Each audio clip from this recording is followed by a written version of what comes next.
Bonsoir à tous, bienvenue dans Lyon Politique sur BFM Lyon, votre émission spéciale élection municipale, élection métropolitaine.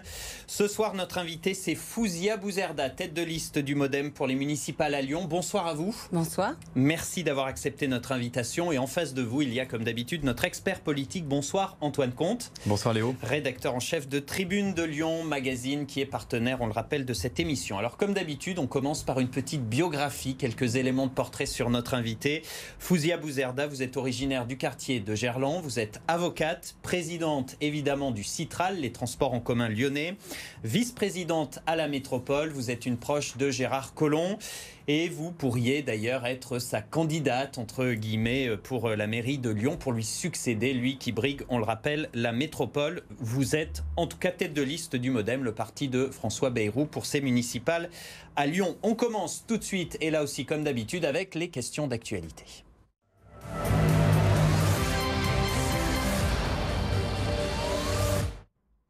La réforme des retraites, la grève qui se poursuit, les syndicats qui ne lâchent rien. Faut-il, selon vous, que le gouvernement retire tout simplement sa réforme ou en tout cas qu'il en revoie les grandes lignes ? Mais je pense que non, je pense que c'est inéluctable et je pense que c'est notre responsabilité aujourd'hui de faire face à une réforme qui va tous nous concerner et qui nous concerne tous un jour. Après, l'enjeu, c'est quelle réforme, jusqu'où on va. Je sais qu'aujourd'hui, ce qui cristallise beaucoup, c'est l'âge pivot. 64 ans. 64 ans. Et cet âge pivot, il peut s'expliquer pour certaines personnes quand on n'a pas de pénibilité. Pour d'autres, c'est un vrai sujet. Et je pense que une réforme comme celle-là ne peut pas achoper simplement sur une question d'âge pivot. Donc elle est trop radicale, cette réforme, pas assez subtile ? Non, je ne dirais pas qu'elle est trop radicale parce qu'elle va profiter quand même à ceux qui, aujourd'hui, ont une retraite faible, aux femmes qui n'ont pas suffisamment travaillé ni suffisamment cotisé, à certains précaires, à certains agriculteurs. Donc, l'esprit de cette réforme est un esprit de justice, d'équité en termes de redistribution. Ensuite, il faut se mettre autour de la table. Des réformes comme celle-là, ça suppose de beaucoup discuter, de beaucoup se confronter et de beaucoup échanger. En même temps, on n'en connaît pas toutes les lignes dans le détail. Ça a été présenté très dernièrement. L'enjeu, c'est aussi de regarder effectivement quels sont les points d'achoppement. Et à mon avis, l'âge pivot en est un. Et ça peut être une discussion. Fouzia Bouzerda, vous êtes la présidente du Citral. Il y a une question que tout le monde se pose. Pourquoi les TCL ne sont pas en grève ? Pourquoi les transports en commun lyonnais fonctionnent, contrairement à Paris et à la RATP, où on voit que quasiment l'ensemble des lignes ne fonctionnent plus aujourd'hui ? Écoutez, je pense qu'il y a deux raisons. D'abord parce que ce n'est pas le même régime et qu'aujourd'hui les retraites telles qu'elles sont organisées font aussi partie des améliorations peut-être qu'attendent l'ensemble des salariés. Mais plus spécifiquement, je pense qu'aujourd'hui il y a quand même une tradition de discussion et de dialogue social. En tout cas, je l'espère, que c'est bien compris comme ça au sein du Citral. Il y a eu une négociation en amont ? Il y a des négociations régulières sur un certain nombre de sujets. Chaque fois qu'on doit effectivement entendre des revendications, je pense qu'il y a une tradition de dialogue social qui se fait entre notre opérateur Keolis, le Citral et les agents. Et l'enjeu, c'est effectivement de pouvoir faire tourner un réseau comme le nôtre, qui aujourd'hui n'a pas été impacté par la grève et a même permis à tous ceux qui venaient pour la Fête des Lumières de pouvoir circuler. Mais ça veut dire que les salariés des TCL sont à l'abri de cette réforme, pas concernés ? Ah non, ils ne sont pas à l'abri de cette réforme, mais en fait, si vous voulez, ils sont agents du privé. Vous savez, Keolis, c'est un contrat de délégation de service public. Donc, ils ne sont pas agents publics. Donc, ils ne sont pas à l'abri, mais tout le monde sera concerné par cette réforme. Et tout le monde espère pouvoir effectivement voir une amélioration, tout en, je pense, très sincèrement, tout en étant d'accord pour pouvoir cotiser et permettre à certains qui ne touchent pas une retraite décente de pouvoir en toucher une. En une phrase, vous craignez une grève qui pourrait quand même se déclencher chez les TCL finalement, ou ce ne sera pas le cas ? Non, je ne crains pas une grève qui pourrait se déclencher. On ne raisonne pas comme ça. Tous les jours, effectivement, on s'organise pour que tout puisse aujourd'hui circuler. Voilà, donc c'est vraiment un travail quotidien et je pense que le service public est assuré et plébiscité par l'ensemble de ceux qui vivent dans la métropole. Allez, on passe à l'interview politique de Fouzia Bouzerda. On entre dans le vif du sujet.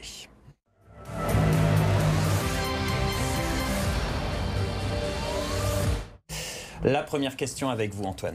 Fouzia Bouzerda, votre nom circule avec insistance pour briguer la mairie de Lyon en 2020 et succéder notamment à Gérard Collomb. Est-ce que vous nous confirmez ce soir que vous allez être candidate à la mairie de Lyon en 2020 ? Non, je ne vous confirme pas que je serai candidate à la mairie de Lyon en 2020. Pourquoi ? Mais parce que c'est une décision qui est collective et qui s'affirme collectivement. C'est pas de mon initiative que je vais venir sur un plateau vous dire qu'on pense à moi pour cette fonction qui est éminemment fantastique, surtout pour une Lyonnaise comme moi. J'en suis ravie, j'en suis même honorée. Maintenant, c'est un choix collectif d'une équipe qui va faire campagne. Vous savez que je suis directrice de campagne de Gérard Collomb, notamment pour les élections métropolitaines. Et donc l'enjeu, c'est qu'on puisse avoir l'organisation d'une maquette et métropolitaine et municipale. On est et quand donc, même à 3 mois de ces municipales. C'est pas un peu tard si vous avez envie de déclarer votre candidature? Et puis, est-ce que vous avez envie d'y aller aussi, surtout? Écoutez, moi, Antoine, l'enjeu pour moi, c'est l'ambition qu'on porte pour sa ville. Voilà. Moi, j'ai envie que cette ville, elle soit fantastique, que cette métropole, qui est toute jeune, depuis le 1er janvier 2015, eh bien, elle puisse s'épanouir. Et surtout, j'exerce des fonctions qui sont vous avez passionnantes. Envie d'être candidate à cette mairie de Lyon? Non, c'est pas ce que je vous dis. Je vous dis que vous pouvez apporter à votre ville en étant candidate à la mairie de Lyon, en étant axée sur le développement aussi de la mission qui est la mienne aujourd'hui, c'est le Citral. On a commencé par ça et c'est une fantastique mission à un moment où on développe un plan sans précédent de métro, de tramway, de prospective à 2020 et 2040, eh bien évidemment, c'est une fonction qui est particulièrement passionnante. Donc c'est pas en ces termes-là, c'est pas uniquement ce que je veux ou ce que je désirais, c'est vraiment comment on l'organise en équipe, à la fois municipale et métropolitaine. Mais justement, Gérard Collomb vous a nommé à la tête du Citral. C'est un poste très convoité, avec un gros budget à gérer, avec de la visibilité médiatique. Le Citral, c'est un tremplin politique. C'était le but de la manœuvre de Gérard Collomb, sans doute. Donc, qu'est-ce qu'il vous dit, Gérard Collomb? Il vous pousse à y aller? Non, Gérard Collomb, il ne me pousse pas à y aller. Gérard Collomb, il m'a fait confiance dans une mission qui est en elle-même, en soi, un aboutissement. C'est-à-dire que le Citral, aujourd'hui, vous l'avez bien vu dans la campagne, qu'elle soit métropolitaine ou municipale, l'enjeu des mobilités, il est primordial. Et donc, quand vous êtes en charge de cette responsabilité, quand vous gérez à la fois et que vous travaillez sur les transports du quotidien, et en même temps que vous développez une vision et un plan structurant à 20 ans, mais vous êtes au cœur de la campagne.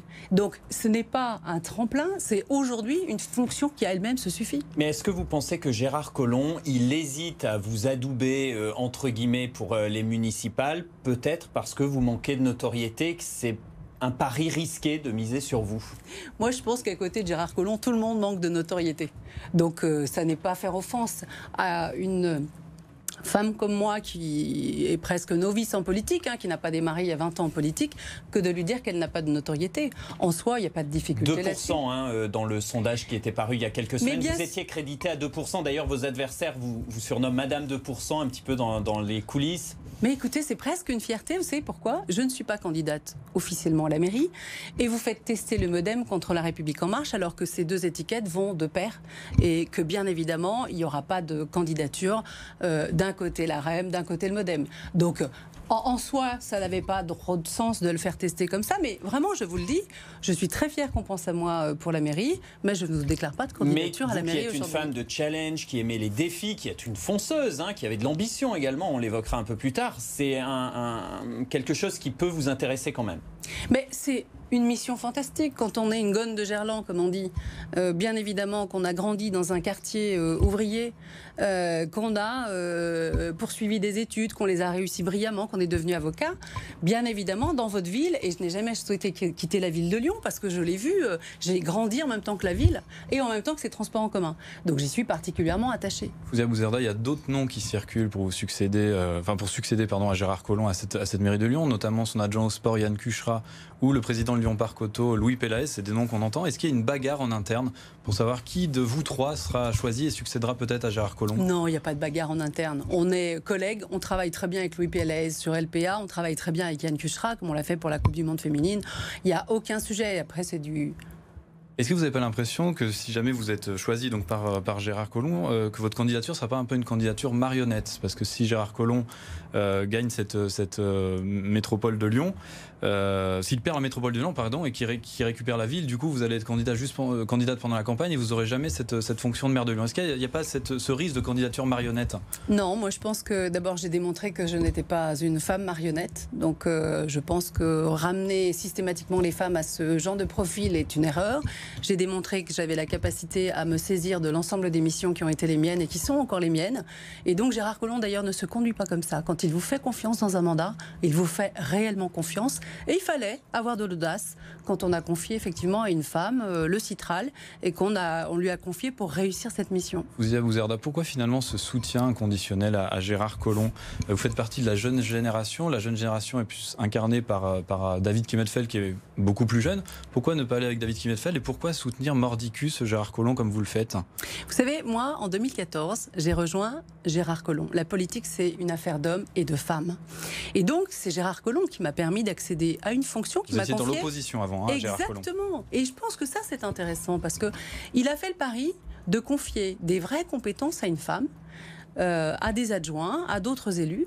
Et ensuite, et bien évidemment, il a aussi fait ce pari-là avec le Citral et avec l'économie. Il vous a promis quelque chose, Gérard Collomb. Vous avez un soutien vraiment qui est inconditionnel. Vous êtes partout avec lui, partout où il va. Mais qu'est-ce qu'il vous a promis? Qu'est-ce qu'il vous a promis, Gérard Collomb? Antoine, est-ce que je ne fais pas au quotidien, je ne remplis pas au quotidien mes missions? Moi, j'entends toujours un peu ça pour les femmes. Vous ne posez pas ces questions à mes collègues masculins.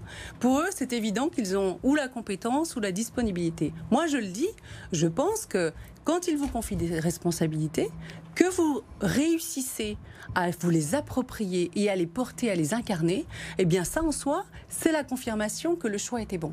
Et ce n'est pas un soutien idolâtre à Gérard Collomb. Moi, j'ai grandi à Lyon. Mais j'ai grandi à Lyon. Moi, j'ai été étudiante à l'époque où les berges du Rhône, c'était un champ de voitures stationnées avec des crues. On en a fait les berges du Rhône. Moi, j'ai vu la ville complètement évoluer. J'ai grandi à Gerland. La halle Tony-Garnier, elle était ouverte à tous les vents. On avait des berges du Rhône qui étaient, excusez-moi le terme, mais dégueulasse. On avait quelques jardins ombriers, rien n'était fait. Regardez le quartier de Gerland aujourd'hui. C'est l'un des quartiers qui a été le plus transformé, avec le quartier du 9e qu'il aime aussi beaucoup à évoquer. Donc l'enjeu, c'est cet homme-là, il a quand même une vision et il a la capacité à faire comme moi, à porter une nouvelle génération et à renouveler aussi le personnel politique. Vous avez une question sur David Kemmelfeld, le président de la métropole, que vous avez accusé de décroissance, de faire de la décroissance depuis qu'il est président de cette collectivité. En représailles, lui, vous a retiré une partie de votre délégation, notamment la délégation de vice-présidente que vous aviez à l'économie. Est-ce que vous regrettez d'avoir tenu ces propos? Mais je n'ai pas tenu ces propos. Je pense que d'abord, il l'a lu très vite et vous les avez lus très vite. Excusez-moi. Vous les avez tenus chez nos confrères du Progrès. Excusez-moi. Le terme de décroissance, vous l'avez employé. Puis-je terminer? Excusez-moi. Est-ce que, en qualité de vice-présidente, j'ai le droit quand même d'exposer ma vision de l'économie et de dire attention à des discours qui, au sein de l'enceinte métropolitaine, sont des discours de décroissance, d'arrêter d'implanter des entreprises. Si vous suivez notre conseil métropolitain, vous l'entendez, d'arrêter de développer l'aéroport. Je n'ai pas dit que David Kemmelfeld était décroissant. Et donc tout ça est allé très vite. Non, j'ai dit qu'au sein de notre enceinte métropolitaine. Non, mais moi je dis que quand on écrit, alors c'est pas très clair. Qui est quand on écrit, il suffit simplement de lire. J'expose une vision et en lisant très vite, on se dit zut, on m'a traité de décroissant. C'est pas du tout le cas. Et je trouve que la réaction était inappropriée. Donc vous présentez des excuses à David Kemmelfeld qui lui s'est senti offensé. Mais je n'ai pas tenu ces propos. Pourquoi vous voudriez que je pose que j'effectue des excuses? Non, très sincèrement. Alors ça s'est fait sur votre plateau d'ailleurs en direct. Moi j'étais assez surprise. Je l'ai découvert dans la presse et je me suis dit mais qu'est-ce que c'est que ça? J'ai moi-même relu l'interview. Je me suis dit quand même. Et vous la relirez. Je vous y invite. C'est ma vision. Vous avez échangé avec lui depuis? Vous avez échangé à nouveau avec lui? Mais bien sûr. Il est président de la métropole. Eh bien, tous les jours, on échange sur des dossiers. Je lui ai dit que c'était une erreur, à mon sens, cette décision, parce que c'est pas parce qu'on est en charge d'une vice-présidente et qu'on est une femme qu'on doit accepter ce genre de décision. Fawzia Bouzerda, une question sur l'affaire Myriam Nouri, l'ex-compagne de Gérard Collomb, qui est soupçonnée d'emploi fictif à la mairie de Lyon. Vous avez suivi cette affaire. Est-ce qu'elle vous inquiète pour l'image de votre champion, Gérard Collomb? Est-ce que cette affaire-là vous inquiète? Est-ce qu'elle peut avoir un impact sur la victoire Non, Gérard vous savez, en période politique ou en période électorale, on voit ressortir plein d'affaires avec un timing assez organisé. Et c'est un complot, politique? Non, pas du tout. C'est pas un complot politique. Aujourd'hui, vous avez une gestion des ressources humaines, vous avez eu un rapport de la Chambre régionale des comptes, vous en avez d'ailleurs sur beaucoup de collectivités, on en a eu également au Citral. Non, l'enjeu, c'est pas ça. L'enjeu, c'est le timing et la manière. Je pense très honnêtement que si votre question est orientée ainsi, je pense que personne ne peut douter que Gérard Collomb est un homme intègre. Et donc, je ne pense pas que ça affectera sa campagne, s'il faut répondre à votre question en ce sens-là. Mais il est affaibli. Non, mais vous savez, vous êtes toujours dans une campagne quand vous êtes l'élu sortant, quand vous êtes Gérard Collomb avec votre notoriété, vous êtes forcément celui contre lequel tout le monde va puncher. Et s'il venait être mis en examen, ce qui est une possibilité dans cette affaire, est-ce que vous le soutiendrez toujours pour le premier tour? Vous avez des questions, Antoine. C'est une ligne rouge pour vous, la mise en examen, par exemple, qui est improbable, mais... Écoutez, si c'est improbable, moi je n'entends pas parler de mise en examen. Vous savez, moi je suis avocate, je pense que chaque terme est important. Et je pense que déjà se projeter ou déjà discuter comme ça sur un plateau de mise en examen, c'est quand même orienter et mal orienter les débats politiques. Non, il n'y a aucune orientation, mais c'est un scénario qui est possible, qui peut exister. Si jamais c'est le cas, est-ce que vous soutiendrez toujours Gérard Collomb? Mais je vous dis, Gérard Collomb est un honnête homme, donc c'est pas une question de soutien. Je pense qu'aussi ça fait partie de décisions qui appartiennent à ceux à qui la situation peut arriver. Mais moi, je n'y crois pas. Et je pense très honnêtement que les Lyonnais et que ceux qui connaissent Gérard Collomb savent que c'est un intègre, qu'un homme intègre et un honnête homme. Donc voilà, simplement en termes de timing, il faut quand même considérer que c'est bien organisé. Fouzia Bouzerda, une question, si jamais vous êtes élu maire de Lyon en 2020, ce qui est un scénario également possible, quelle sera votre première mesure? Qu'est-ce que vous pourriez prendre comme mesure pour les Lyonnais, pour cette ville de Lyon? Mais je pense qu'aujourd'hui, on arrive à un cycle qui est un cycle qui permet de bâtir sur une vraie dynamique qui existe. Sur ce qui fait aussi la richesse, l'attractivité d'une ville, et de bâtir aussi une ville apaisée. Et donc, ce n'est pas une mesure, boum, badaboum, c'est vraiment de retrouver ce sentiment d'apaisement et ce sentiment de construction. Et vous avez bien des priorités. Mais vous avez des priorités. Quelles sont-elles? Quelles sont vos priorités? Mes priorités sont les mobilités. Vous parlez beaucoup. Aujourd'hui, vous voyez, parmi les préoccupations principales, et notamment ce qui ressort de la grande écoute que nous avons nous-mêmes menée, c'est quoi? Bien évidemment, la volonté d'une transition écologique. Pourquoi? Vous êtes parents, vous avez envie que vos enfants respirent bien là où ils vivent, vous avez envie qu'ils mangent sainement, vous avez envie de pouvoir vous balader tranquillement dans les rues, dans les villes, et donc vous avez envie de simplement pouvoir avoir une ville vivable, respirable, acceptable. Les mobilités se trouvent être l'un des vecteurs principaux. Au lieu de rester toujours dans la théorie, sur la pratique. On vient d'inaugurer T6. T6, c'est une nouvelle ligne de tramway. C'est un axe de mobilité important et de connexion.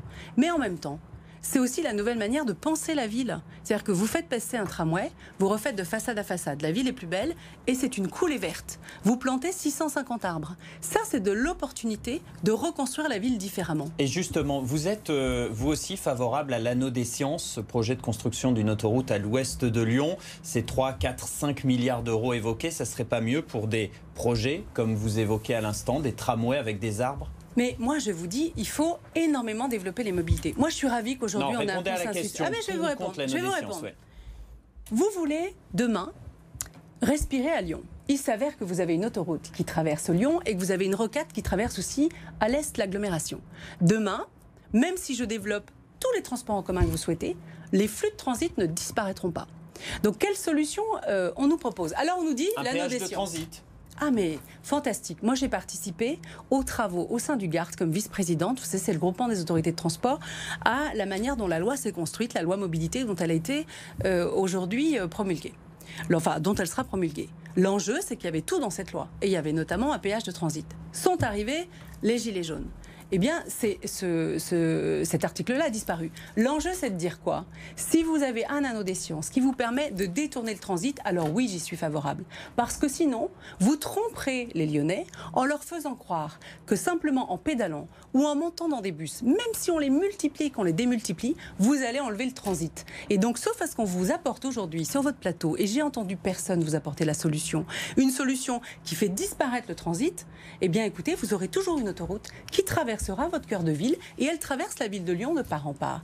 Et moi, je vous dis aujourd'hui, on déclasse le nord, on a déclassé le nord, on déclasse le sud, on fait de l'aménagement paysager et vous allez avoir une ligne de bus express dès 2020. Bien, moi, je vous le dis, les voitures ne disparaîtront pas, sauf à avoir une petite baguette magique. Donc oui, à l'anneau des sciences, et le péage de transit. Mais il faut un péage de transit. Également, donc la double solution. Vous savez, un péage de transit, c'est quoi? Ceux qui viennent travailler à Lyon ont le droit de travailler à Lyon. Ceux qui viennent visiter Lyon ont le droit de visiter Lyon. Mais ceux qui ne font rien, qui traversent la France ou l'Europe du nord au sud, pourquoi devraient-ils traverser notre ville? Une question, Fouzia Bouzerda, sur la piétonisation de la presqu'île qui a été expérimentée à l'initiative de David Kimmelfeld notamment. Vous êtes adjointe au commerce à la ville de Lyon. On a entendu des commerçants se plaindre un petit peu. Mais globalement, le bilan est plutôt positif. Vous êtes pour cette expérimentation et cette généralisation de la piétonisation en presqu'île et même ailleurs dans la ville? Moi, je suis plutôt favorable à la piétonisation parce qu'on l'a expérimenté il y a 3 ans. L'enjeu de la piétonisation, c'est quand, quel jour, quelle heure. Quand il y a beaucoup de flux, quand vous avez énormément de monde dans les rues, pendant les fêtes, le samedi ou les jours où vous avez, j'allais dire, des grands événements, il faut piétoniser. Et aujourd'hui, on a les moyens de pouvoir le faire et de réguler des flux avec des bornes de supervision, un centre de supervision qui vous permet aussi d'ajuster. Vous êtes d'accord avec David Kimmelfeld sur cette expérimentation? Pas tout le temps. Par exemple, la semaine, il s'est avéré que la piétonisation la semaine n'a pas été couronnée de succès. Il faut expérimenter, faire le bilan et considérer qu'effectivement, quand vous avez beaucoup de monde, eh bien écoutez, c'est une belle ville, on consomme en se baladant et donc il faut qu'on puisse se balader en toute sécurité. Allez, la suite de l'émission tout de suite, on passe aux questions sans tabou.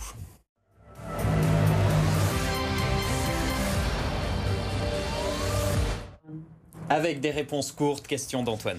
Fouzia Bouzerda, vous êtes présidente du Citral, on l'a dit tout à l'heure, le syndicat de transport en commun lyonnais. Et vous avez un chauffeur pour vous déplacer dans la ville ou dans la métropole de Lyon. Est-ce que vous trouvez ça normal d'avoir un chauffeur, sachant que vous êtes présidente des transports en commun lyonnais? Alors, ce chauffeur, il est bien évidemment, il était recruté au Citral depuis de très nombreuses années. Alors moi, vous savez, je suis présidente du Citral depuis 2 ans. Je prends les transports en commun depuis que je suis gamine. Donc effectivement, je n'ai pas découvert les transports en commun en devenant présidente du Citral. Et c'est pas un peu contradictoire avec votre fonction? Pourquoi vous l'avez conservé, ce chauffeur? Mais parce que je ne pouvais pas simplement mettre fin au contrat de cette personne, qui est un agent public du Citral, et que la reconversion de cette personne s'avère ne pas être possible sans son accord. Est-ce qu'il ne faut pas montrer l'exemple, prendre les transports, sûr, notamment sur la question environnementale? Vous en parliez tout à l'heure, c'est l'une de vos priorités. Je prends les transports en commun tous les jours. Font étouffer les Lyonnais. Non, je vous dis que vous ne pouvez pas faire disparaître le transit automobile simplement en le déclarant, pouf, c'est terminé. Et je vous dis que vous devez pédaler, vous devez marcher. D'ailleurs, la marche est le premier mode de déplacement à Lyon, quand même. Mais vous ne montrez pas l'exemple. Mais si, je montre l'exemple parce que, figurez-vous que je prends les transports en commun tous les jours. Et vous allez conserver ce chauffeur? Vous le gardez? Écoutez, il ne travaille pas beaucoup par jour et je pense qu'aujourd'hui, vous ne pouvez pas, sauf à me l'expliquer, juridiquement, moi, avocate, comment mettre un terme à la mission d'un agent public qui n'a pas démérité simplement parce que du jour au lendemain, vous considérez que son poste n'a plus lieu d'être au sein du Citral. Fouzia Bouzerda, une autre question sur les transports en commun, sur les TCL. Comment vous expliquez que les abonnements augmentent chaque année? Alors, on explique que les abonnements augmentent chaque année parce qu'en 2014, quand on a voté le plan de mandat, on s'est dit qu'il fallait faire 1 milliard d'investissements. Eh bien, ça a été voté en neutralisant l'inflation. Et donc, les transports en commun n'augmentent que de l'inflation. Mais je tiens à vous rappeler quand même, parce qu'on l'oublie souvent, maximum, vous payez 32 € par mois quand vous êtes abonné. 32 € par mois et qu'on a 30% de nos abonnés qui ont un tarif solidaire. 6 € par an quand vous êtes mutilé de guerre ou 9 € par mois, 18 € par mois, selon que vous êtes au RSA ou boursier. Réponse courte, s'il vous plaît. Être une femme dans la course au municipal, si d'aventure vous êtes candidate, en 2019, c'est encore un handicap selon vous? Écoutez, moi je ne l'ai jamais vu ni comme un handicap, ni comme une solution facilitatrice. Ça fait bien longtemps que je ne mets plus de barrières, ni dans ma carrière professionnelle, ni dans mon engagement citoyen. Vos adversaires politiques vous critiquent évidemment et disent de vous que vous êtes un peu prête à tout pour gravir les échelons, opportuniste, la faillotte de service, c'est ce qu'on entend là encore. Vous leur répondez quoi, vos adversaires? Moi je leur réponds que... Pour une femme qui n'avait jamais ambitionné de faire de politique, qui a construit une vraie carrière professionnelle depuis 22 ans, la politique, c'est un engagement et c'est une volonté d'être efficace. Et donc, bien évidemment, ce sont des profils qui sont un peu atypiques quand on arrive en politique et qu'on milite depuis 20 ans et qu'on estime qu'avec le temps, on doit obtenir des places que votre compétence ne vous accorde pas naturellement. Fouzia Bouzerda, une question sur votre parti, le MoDem, dont plusieurs cadres sont dans le viseur de la justice. Il y a même des mises en examen. Je vais en citer quelques-uns. Michel Mercier, le local de l'Étape, Marielle de Sarnez, Sylvie Goulard et plus récemment François Bayrou. Le MoDem, c'est devenu un parti véreux. Mais ce n'est pas un parti véreux. Vous avez des mises en examen qui vont donner lieu à une enquête. Vous savez ce que c'est une mise en examen? Vous avez des enquêtes qui se mènent et puis on détermine si vous avez utilisé des employés pour faire, par exemple, pour vous accompagner politiquement sur une politique et pas une autre. C'est quand même pas très bon pour l'image du parti. C'est jamais bon une mise en examen pour l'image d'un parti, mais c'est jamais bon pour l'image de tous les partis, malheureusement. Vous soutenez toujours ce parti, vous avez resté membre du MoDem, et on rappelle que c'est le premier partenaire de La République En Marche. Moi, vous savez, je ne suis pas une apparatchik. Je suis adhérente du MoDem, je ne participe pas, je vais dire, au parti. Je considère que c'est un espace politique cohérent. C'est d'ailleurs l'espace politique qui a permis à Emmanuel Macron d'être élu parce que ce n'est pas dogmatique et que ça peut conjuguer solidarité et esprit d'entreprendre. Allez, on passe tout de suite à la toute dernière partie de cette émission.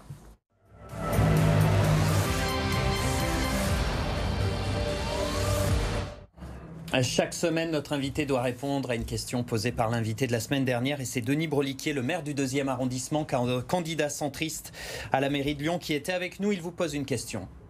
Un journal local, il y a quelques jours, vous a ouvert deux pleines pages, pour que vous puissiez vous exprimer en tant que présidente du Citral sur la perspective à 20 ans des transports en commun lyonnais.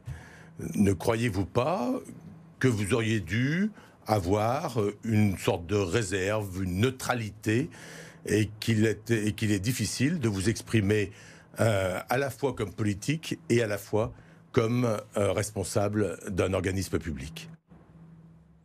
Alors, justement, ça fait partie de l'ensemble des études que nous avons lancées pour le plan de mandat.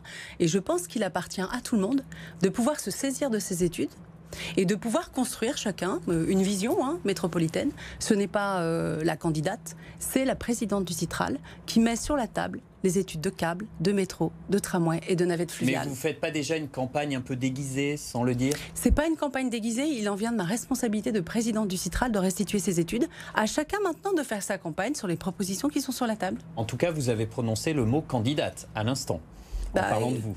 Mais écoutez... Ah ben voilà. Ce sera le mot de la fin d'ailleurs, ce mot candidate. Merci beaucoup d'avoir été notre invité. Fouzia Bouzerda, merci Antoine. Merci à vous. Merci à vous d'avoir suivi l'émission. Alors Lyon Politique fait relâche pour les fêtes de fin d'année. Donc on va se retrouver le 9 janvier précisément. Et ce sera avec Andrea Cotarac, le candidat du Rassemblement national à la métropole. Passez une très belle soirée sur BFM Lyon.